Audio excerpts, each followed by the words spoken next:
Sveiki, atomī biedri! Šodien esmu šeit, lai jums pastāstītu, kas ir atšķirīgs 100 gadu laikmetā. Vispirms iepazīstināšu ar sevi. Mans vārds ir Hvangs Džunvons.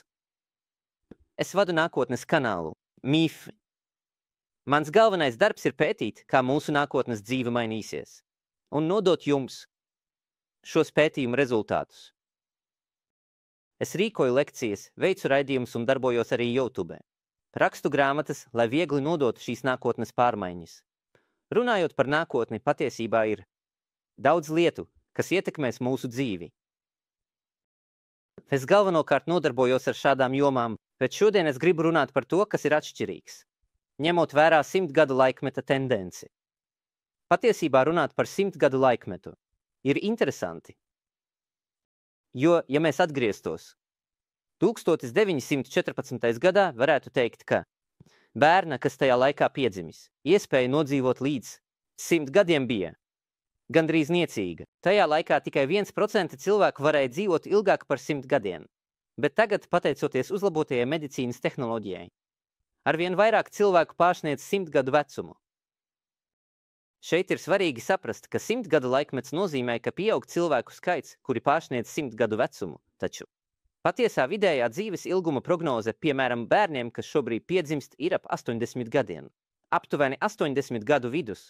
Tātad 100 gadu laikmets ir laiks, kad pieaug cilvēku skaits, kuri pārsniedz 100 gadu vecumu. Tā varētu izskatīties. Tātad esmu sagatavojis dažas atziņas par to, kādi aspekti ir atšķirīgi šajā 100 gadu laikmetā. Pirmais ir tas, ka mūsu zināmais 3 posmu modelis sāk sabrukt. Mēs sākotnēji esam dzīvojuši 3 posmos. Pilnībā izglītība iegūst līdz 20 gadu vecumam, un tas ir gandrīz vienādi. Pēc tam bija darba periods. Mēs strādājām, pēc tam devāmies pensijā un baudījām pensijas dzīvi, kas bija mūsu ikdienišķais 3 posmu dzīves modelis. Taču ienākot 100 gadu laikmetam, tas mainās. Sasniedzot 100 gadu vecumu, pamatā izglītības periods paliek tāds pats līdz 20 gadu vecumam. Pagarinātais periods ir tas, ka mūsu darba laiks var ilgt līdz aptuveni 80 gadiem, un tas ir vislielākais atšķirības punkts. Jo, lai dzīvotu līdz 100 gadiem, ir nepieciešami līdzekļi, un pensijas vecums, protams, tiks atlikts. Bet, ja skatāmies tikai uz to, tas ir tieši tāds pats kā 3 posmu modelis, kas tad ir atšķirīgs. Darba laikā man ir jāsaņem nepārtraukta pārkvalifikācija, lai varētu sevi pārveidot. Es varu vienmēr būt nodarbināts kā pastāvīgs darbinieks, bet es varu arī to pārtraukt un kļūt par nepastāvīgu darbinieku. Jūs varat kļūt par brīvmākslinieku, uzsākt uzņēmēju darbību vai veikt dažādas lomas. Tāpēc ir nepieciešama šāda pārkvalifikācija. Tāpēc es gribētu uzdot jums dažus jautājumus. Ieteiktu jums padomāt, vai plānojat savu dzīvi balstoties uz esošo 3 posmu modeli vai arī uz 4 posmu modeli. Mēs tāpēc domājam par šo daudzpakāpju pieeju, jo tas ir vēl viens 100 gadu laikmeta atšķirības aspekts.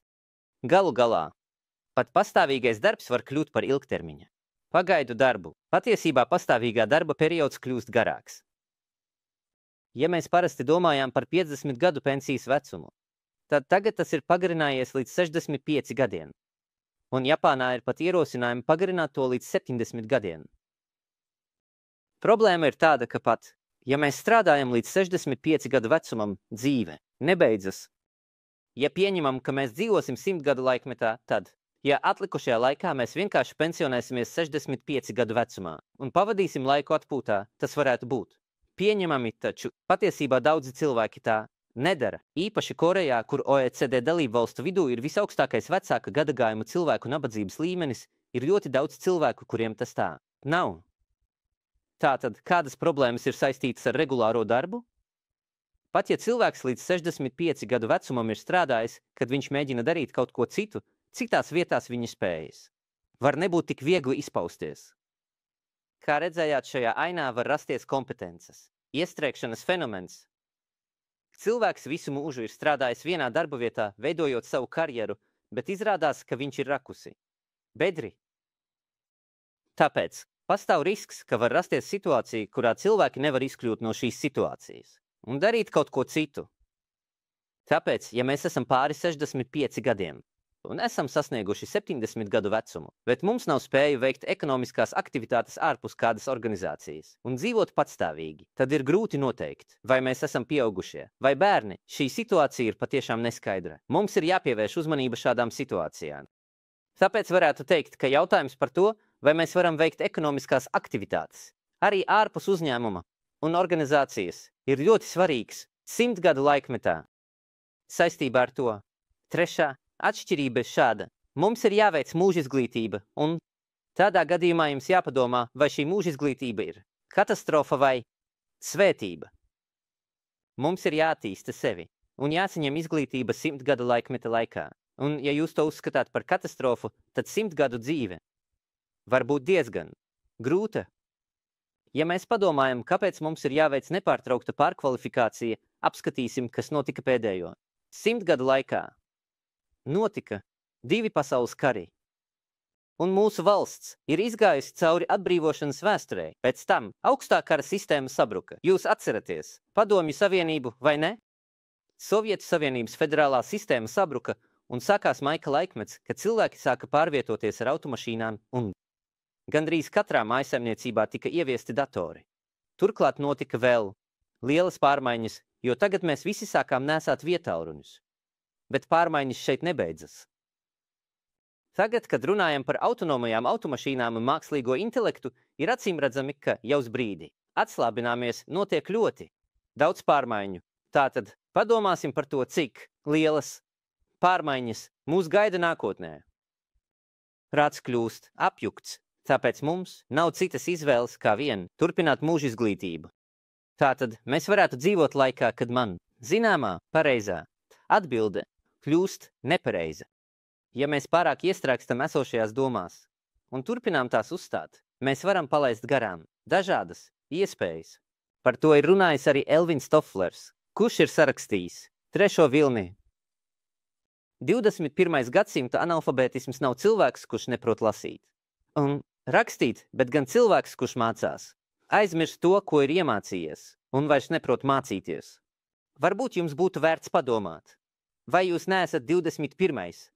gadsimta analfabēts. Tas, ka jūs varat lasīt tekstus, nenozīmē, ka jūs neesat analfabēts. Tātad, ja padomājam, tad jūsu pašreizējā darba jomā profesionālās prasmes nostiprināšana varētu būt svarīgs un efektīvs veids, kā dzīvot baltajā laikmetā. Iespējams, ka jūs domājat par karjeras maiņu, līdzīgā jomā, kas saistīta ar to, ko jūs šobrīd labi darāt, par ko interesējaties vai ko esat darījuši iepriekš, un varbūt jūs mēģināt pāriet uz pilnīgi citu karjeru. Turklāt darbs, ko sākotnēji veicu kā hobiju, vēlāk var pilnībā kļūt par profesiju. Tas ir tāpēc, ka tas, ko esmu mīlējis darīt, var kļūt par peļņu, tāpēc, ja jūs pakāpeniski ieguldīsiet tajā, tas var būt izdevīgi. Un es domāju, ka ir ļoti svarīgi, lai jūs sistematizētu savus ienākumus. 100 gadu laikmets. Ilgmūžības laikmets ir tieši tāds. Ilgmūžība nav bez maksas. Ir nepieciešams daudz naudas un jāstrādā visu mūžu. Taču, ja veselība pasliktinās, tas var kļūt grūti. Tāpēc jums vajadzētu padomāt par to, kā sistematizēt ienākumus dažādos veidos. Svarīgais punkts ir tas, ka šajā 100 gadu daudzpakāpju dzīvē man būs jāizvēlas, ko mācīties, un var nākties noteikt savu karjeru. Pat tad, kad man būs vairāk nekā 70 vai 80 gadi. Šajā procesā, manuprāt, patiešām svarīgā lieta ir elastība. Mēs dzīvē bieži sastopam tādus cilvēkus, kā es varu to izdarīt. Esmu mācījies tikai to, kā es varu to izdarīt. Esmu visu mūžu darījis tikai to, kā es varu to izdarīt. Ir cilvēki, kuri pilnībā ir iestrēguši savā jomā, un tas var nebūt tikai slikti. Tomēr nevajadzētu tik stingri turēties pie savām domām, bet gan plašāk skatīties uz lietām un elastīgi rēģēt uz pārmaiņām, kas varētu būt viens no veidiem, kā dzīvot baltajā laikmetā. Tātad es jums uzdošu vēl vienu jautājumu. Vai mūža izglītība ir svētība? Vai nelaime, ja jūs dzīvojat dzīvi, mācoties un izbaudot to, tad tas iespējams ir labs veids, kā labi dzīvot vienreizējā dzīvē. Tāpēc 4. lieta, par ko vēlos runāt, ir tā, ka mums dzīves laikā būs nepieciešami atpūtas brīži. Kā pavadīt šo atpūtas laiku? kā pārkvalifikācijas un atjaunošanās laiku, tas arī kļūst diezgan svarīgi. Kā jau iepriekš minēju, mums būs jāsaņem nepārtraukta pārkvalifikācija, strādājot un jāpielāgojas izmaiņām šādā situācijā. Mēs varam iegūt atpūtas laiku. Ko vēlējāmies vai nevēlējāmies?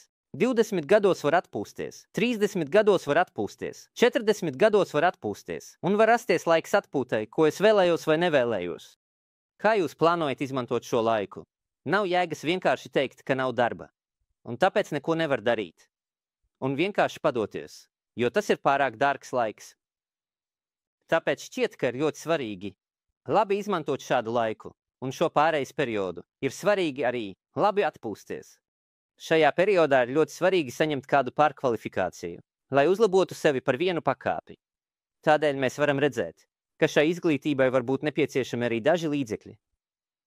Protams, valsts sniedz daudz atbalsta, bet tādā gadījumā ir jādomā par to, kas ir finansiāli jāapsver. Piemēram, tradicionālajā 3-posmu dzīves modelī, kad mēs bijām augstas izaugsmes periodā, tika garantēta pastāvīga nodarbinātība un, ja paliki pie darba, tava alga arī pieauga. Tāpēc, tiklīdz mēs sākam strādāt, mēs sākam pelnīt naudu, algas pieaug un bagātība uzkrājas, bet pēc pensijas iestāšanās bagātība samazinās. Ja mēs iepriekš dzīvojām saskaņā ar tradicionālo 3-posmu modeli, nākotnē mums būs jāizdzīvo. Šajā atpūtas periodā, kuru mēs vēlējāmies vai nevēlējāmies, un šī atpūtas perioda laikā man būs jāiztērē nauda. Un saņemot pārkvalifikāciju, var nākties arī tērēt naudu tāpēc. Šajā periodā mums ir nepieciešams sagatavot savu finansiālo stāvokli. Tādējādi manas finansiālās situācijas stāvoklis atpūtas laikā samazinājās. Tad atkal pieauga, tad atkal samazinājās, un atkal pieauga, un tā tas turpinās. Tāpēc vai nebūtu prātīgi iekļaut 100 gadu dzīves plānā? Arī naudu, ko iztērēsim šajā atpūtas periodā, un naudu, ko izmantosim pārkvalifikācijai. Tāpēc, kā jūs izmantosiet savu atpūtas laiku, var ietekmēt to, kā 100 gadu laikmets attīstīsies. Un šajā periodā mēs, iespējams, nevarēsim koncentrēties tikai uz naudu vai nekustamo īpašumu, ko varam apsvērt kā mūsu finansiālo stāvokli. Vai esat dzirdējuši par nemateriālajiem aktīviem? Neizsveramie aktīvi, kā norāda nosaukums, nav taustāmi, tie nav nekustamais īpašums vai nauda. Neizsveramie aktīvi ietver, piemēram, tehnoloģiskās zināšanas, jo tās ir mans unikālais zināšanu kopums, ko neviens nevar atņemt. Tāpēc ir svarīgi, cik daudz no šādām zināšanām mēs varam iegūt. Un cilvēkiem, apkārtējo cilvēku viedoklis ir patiešām svarīgs dzīvojot 100 gadu dzīvi, attiecības ar apkārtējiem cilvēkiem kļūst ļoti nozīmīgas. Un es uzskatu, ka ietekmes aktīvi ir arī ļoti svarīgi. Mūsdienās jūs noteikti daudz skatāties YouTube. Viens cilvēka radītāja ietekme ir ievērojami pieaugusi, un tādējādi jūs noteikti redzat, kā šī ietekme pārvēršas peļņā. Tāpēc rūpīgi attīstiet savu jomu un izmantojiet sociālos tīklus, lai efektīvi reklamētu šīs lietas un redzētu, cik lielu ietekmi varat atstāt uz citiem. Šī daļa šķiet ļoti svarīga gan šodienas laikmetā, gan nākotnes laikmetā. Veselība, protams, ir svarīgs nemateriāls aktīvs. Cilvēku attiecības var uzskatīt par ļoti līdzīgu nemateriālu aktīvu kā reputācija. Tad pievilcība ir arī nemateriāls aktīvs. Patiesībā, pat ja nav īpašu funkciju, pievilcība var uzlabot cilvēku attiecības un sniegt priekšrocības, kad tu tuvojas citiem cilvēkiem. Tāpēc, kā mēs varam būt pievilcīgi citiem, šādas lietas būtu labi praktizēt. Pozitivitāte ir patiešām svarīga. Mums jādzīvo 100 gadu laikmetā, un, protams, pastāv dažādi riski. Domājot par tādām lietām, es domāju, ka viss ir beidzies. Ja tā domā, tad dzīvē nav atbildes. Tāpēc ļoti svarīgs ir pozitīvisms. Atvērta personība arī var spēlēt ļoti nozīmīgu lomu, dzīvojot 100 gadu ilgu dzīvi. Un, kā jau iepriekš minēju, arī elastība ir svarīga. Izvēloties un veicot izmaiņas, cik elastīgi mēs varam pielāgoties un cik atvērts cilvēks būs attiecībā uz dažādām iespējām. Dzīvojot 100 gadus, pasaule mainās, un ja mēs paliekam iestrēguši pagātnes domās, tas var būt bīstami. Vai es varbūt kaut ko palaidu garām? Kāpēc citi cilvēki domā tā? Šādā veidā atvērtības nodrošināšanu var tikt uzskatīt par diezgan svarīgu. Nemateriālo aktīvu tāpēc, ja to apkopojam, var teikt, ka kļūt par noderīgu cilvēku 100 gadu laikā ir ļoti svarīgi. Tāpat var teikt, ka galu galā būt laimīgam cilvēkam 100 gadu laikā ir galvenais. Punkts. Tāpēc būtu labi, ja jūs padomātu, kā jūs labi veidojat savus nemateriālos aktīvus. Un beidzot par 100 gadu laikmeta atšķirībām. Ja 100 gadu laikā ķermeņa kopšana tiks pārtraukta, tas radīs patiešām lielas problēmas. Ir teiciens, ka jaunībā cilvēki tērē veselību, lai nopelnītu naudu, bet vecumā viņi tērē naudu, lai saglabātu veselību. Patiesībā, ja paskatāmies, 32% no mūsu naudas un īpašuma tiks iztērēti medicīnas izdevumiem. No 70 līdz 85 gadu vecumam mēs praktiski tērēsim visus medicīnas izdevumus, un mūsu gaidāmā dzīves ilguma nedaudz palielinājies 2015. Bija 82,1 gadi, tas ir gaidāmais dzīves ilgums, un veselības dzīves ilgums ir pavisam cits. Veselīgi dzīvot var līdz 73,2 gadiem, kas ir apmēram 10 gadu atšķirība. Šī atšķirība ir ļoti svarīga, un tādēļ mūsu ķermeņa kopšana, piemēram, vingrošana, kā arī ēšanas paradumi, ir ļoti svarīgi, un tie būs cieši saistīti ar jūsu produktu pārdošanu.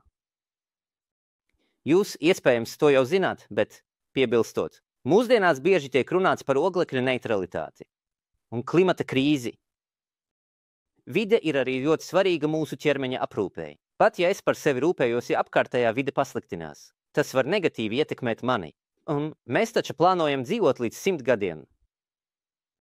Ja mēs dzīvosim 100 gadus, bet vide turpinās pasliktināties, gaisa piesārņojums pieaugs, un tādi vīrusi kā Covid-19 turpinās izplatīties. Tas galu galā negatīvi ietekmēs mūsu nākotni. Tāpēc nav nepieciešams domāt par nākamajām paudzēm vai pēcnācējiem, bet gan, dzīvojot 100 gadus, mums ir jāpievērš uzmanība videi un klimata jautājumiem, lai nodrošinātu labvēlīgu dzīves apstākļu saglabāšanu mūsu vecumam. Tāpēc būtu labi padomāt, vai jūs labi rūpējaties par savu ķermeni, ko izmantosiet 100 gadus. Un dzīvojot 100 gadu laikmetā, mums ir jādomā arī par ļoti veco sabiedrību. Tas, kā ar vien vairāk cilvēku dzīvo līdz 100 gadiem, nozīmē, ka gados vecāku cilvēku skaits pieaug. Apskatīsim, kas notiek šādā sabiedrībā. Šobrīd mūsu iedzīvotāju struktūra ir šāda. Nākotnē tā mainīsies. Jūsu pārdošanas jomas un iedzīvotāju struktūra noteikti būs saistītas. Pagātnē Koreja bija pilna ar jaunajiem cilvēkiem, bet nākotnē Koreja pārvērtīsies par jaunu normālo stāvokli, kurā būs daudz vecāka gadagājuma cilvēku. Tādēļ padomāsim, kādas izmaiņas šajā laikmetā varētu notikt. Vispirms situācija, kas attīstījusies pirms mums. Japānā ir novērojama arī parādība, ko sauc par iepirkšanās bēgļiem. Šopinga bēgļi, kā norāda nosaukums, ir pieaugošs skaits vecāka gadagājuma cilvēku, kuriem ir grūti doties iepirkties. Šis ir Japānas vecāka gadagājuma cilvēku interviju video, kurā redzams, ka, lai arī Tokija nav tik tālu, jaunie cilvēki pamet pilsētu un sākas iedzīvotāju samazināšanās, kā rezultātā veikali sāk izzust. Tādēļ kļūst grūtāk iegādāties preces, tāpēc parādās tādas iniciatīvas kā preču piegāde ar kravas automašīnām, kas pārdod produktus. Šīs tendences šķiet ir saistītas ar nākotnes superveco sabiedrību un tiešās pārdošanas nozīmi. Tas neatiecas tikai uz pārdošanu, bet arī uz sociālo attiecību uzturēšanu un vientulības mazināšanu, kas ir ļoti svarīgi. Turklāt iedzīvotāju samazināšanās skartajās teritorijās var parādīties kopienas veikali. Tātad kopienas veikals ir tas, ka iedzīvotāji kopīgi apvieno resursus un atver veikalu. Paši, tā kā viņi ir atvēruši, viņi iepako dažādus nelielu daudzumu ēdienus un pārdot tos senioriem, un vienā stūrī ir izveidota telpa, kur cilvēki var pulcēties un kopā ēst. Un, lai palīdzētu tiem, kuriem ir grūtības pārvietoties un kuri nevar ierasties, tiek ziņots, ka brīvprātīgie, kas nāk uz turieni, arī veic piegādi. Ļoti veca sabiedrība nozīmē, ka šādas lietas var notikt.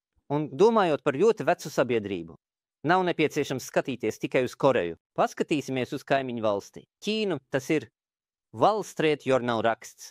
Tiek prognozēts, ka nākamo 10 gadu laikā ASV iedzīvotāju skaits pieaugs, un tajā būs 60 gadus vecu un vecāku cilvēku skaits. Lielāks nekā Ķīnā. ASV iedzīvotāju skaits pārsniedz 300 miljonus, bet Ķīnā 60 gadus vecu un vecāku cilvēku skaits pārsniedz 300 miljonus. Tas kļūst par ļoti lielu tirgu. Attiecībā uz novecošanu ir ļoti daudz iespēju, par kurām mēs varam domāt. Šīs lietas tagad varētu saistīt ar jūsu biznesa jomu un padomāt, kā to interesanti attīstīt. Turklāt tas ir Japānas piemērs. Pieaugušie valkā autiņus un rīko modes šovu. Kas notiek, vai Japāņi ir dīvaini? Tas nav tā, ka Japānā, ņemot vērā novecošanu, pieaugušo autiņi sāka pārdot vairāk nekā bērnu autiņi. Tas nozīmē, ka patērētāju mērķis ir pilnībā mainījies. Un pārtikas jomā ir ļoti svarīgi ņemt vērā, ka vecāka gadagājuma cilvēki nevar tikt ignorēti, jo viņiem ir problēmas ar zobiem un vāja gremošanas sistēma, tāpēc viņi ēd lēnāk un mazāk. Tādēļ uzturvērtībai ir jābūt augstākai.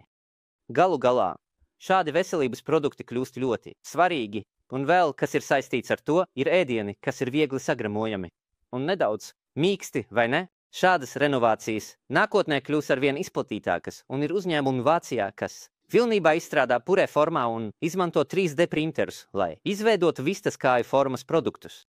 Tādējādi rodas iespējas pievērst uzmanību uzturvērtībai, garšai un tam līdzīgām lietām. Un tagad es gribu parādīt jums ļoti interesantu piemēru, tas ir gadījums, kurā parastajā skaistumkopšanas un grima jomā ir apvienota novecošana, radot jaunas iespējas. Šī gadījuma nosaukums ir skaistuma pieskāriena terapeits. Tas ir psiholoģiskās terapijas biznes, kurā mēs apmeklējam seniorus, sniedzam viņiem skaistas masāžas un veicam grimu, lai uzlabotu viņu noskaņojumu. Cik labi jūs jutīsieties, kad beidzot uzkrāsosieties? Tieši tā, šobrīd tiek rādīts pirms un pēc, ja jūs apvienojat savu biznesa jomu ar novecošanas tendencēm un citiem faktoriem, jūs varat radīt pilnīgi jaunas iespējas. Es domāju, ka būtu labi, ja jūs to labi apvienotu. Tad visbeidzot šķiet, ka šo tēmu nevaram izlaist.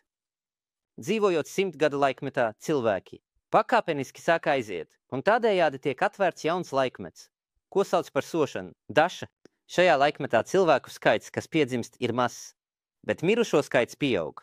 Ja paskatīsieties, mūsu valstī mirušo skaits šobrīd ir apmēram 300 000, kas ir gandrīz līdzīgs, taču nākotnē tas palielināsies gandrīz 2 reizes. Mēs dzīvosim sabiedrībā, kur mirušo skaits pieaugs vairāk nekā 2 reizes. Tāpēc Japānā pašlaik rodas dažādi uzņēmumi, kas saistīti ar nāvi. Vārds Yongwal kļūst par jaunu terminu, kas patiešām nozīmē aktivitāti. Tādēļ šī kontekstā tiek izplatīti arī beigu piezīmju bloki. Beigu piezīmes ir piezīmju grāmata, kurā tiek fiksētas dažādas manas dzīves stāsti un ziņas, ko vēlos atstāt līdzīgas testamentam, un šādas piezīmes tika izplatītas pat vienā no šīm izstādēm. Tātad, Japānā ir radušies dažādi uzņēmumi, kas saistīti ar nāvi. Apskatīsim, kas tie ir. Piemēram, tiek rīkotas kapu apmeklējumu, iepriekšējās konsultācijas. Vēl viena pieeja ir pasākumu rīkošana, kurā tiek apvienoti ar mantojumu, abadīšanu un aprūpi saistītie nozares pārstāvji. Tāpat tiek rīkoti semināri par testamentu sastādīšanu un citiem juridiskiem jautājumiem. Ir pieejami autobusu ekskursijas, kurās var apskatīt ziedojumu kapus un abadījumu vietas. Ja jūs skatāties tikai uz dzelteno krāsu, tas izskatās kā ļoti aizraujošs pasākums. Taču ir ļoti interesanti, ka tas viss ir pasākums, kas sagatavo nāvei. Tādējādi bizness, kas saistīts ar nāvi, nevarēs palikt tikai gaidošā pārdošanā, bet pāries uz aktīvu pārdošanu, kas nozīmē, ka tas ir kļuvis par šādu situāciju. Tāpēc, ja nākotnē iestāsies sošanas laikmets, radīsies dažādi biznesi, kas saistīti ar nāvi. Galu galā, kad tik daudzi cilvēki aizies nākotnē, būs nepieciešams arī vienkāršot lietas. Ja tik daudzi cilvēki aiziet, un mēs viņiem rīkosim apglabāšanu ar tādiem pašiem izdevumiem kā tagad, tas radīs milzīgas sociālās izmaksas. Tāpēc tiks rīkota neliela abadīšana, un Japānā saistībā ar to attīstās bizness, ko sauc par mirušo viesnīcu. Vārds pats par sevi ir diezgan biedējošs, taču tas ir ļoti interesants. Biznesa projekts. Tas ir neliels pielāgojums viesnīcas līdzīgām telpām, kas ļauj ļoti vienkārši rīkot apglabāšanas ceremonijas. Izmaksas var samazināties līdz pat 10 no esošajām bēru izmaksām, tāpēc tiek izveidotas arī tādas telpas, kurās tuvinieki var vienkārši nomazgāt mirušos. Kā jūs to redzat, Korejā joprojām pastāv grūtības, bet ja nākotnē iestāsies dažas laikmets, tad šajā jomā varētu rasties iespējas. Tātad mēs esam apsprieduši dažādas lietas par to, kas ir atšķirīgs 100 gadu laikmetā. Nezinu, vai esmu jums palīdzējis attiecībā uz 100 gadi tiešām. Būs ļoti daudz, dažādu iespēju. Sākot ar aprūpi, veselības aprūpi, pašattīstību un aktīvu dzīvi, kā arī ar nedaudz parādītajām biznesa iespējām, kas saistītas ar nāvi un saistītajām jomām. Noteikti būs dažādas iespējas. Tāpēc, ja jūs spēsiet labi apvienot to, ko darāt, ar jūsu interesēm un šīm tendencēm, jūs varēsiet iegūt savas iespējas. Es domāju, ka tas nav vienkārši par to, lai iegūtu parastu darba dzīvi, bet gan par to, lai jums būtu iespēja radīt savu unikālo, profesionālo iespēju. Ja jūs tādā veidā turpināsiet savu dzīvi, tad 100 gadu laikmets varētu jums atvērt jaunas iespējas, dzīvot pilnvērtīgi. Tad es noslēgšu, uzdodot jums pēdējo jautājumu. Ko jūs gatavojat savam 100 gadu laikmetam,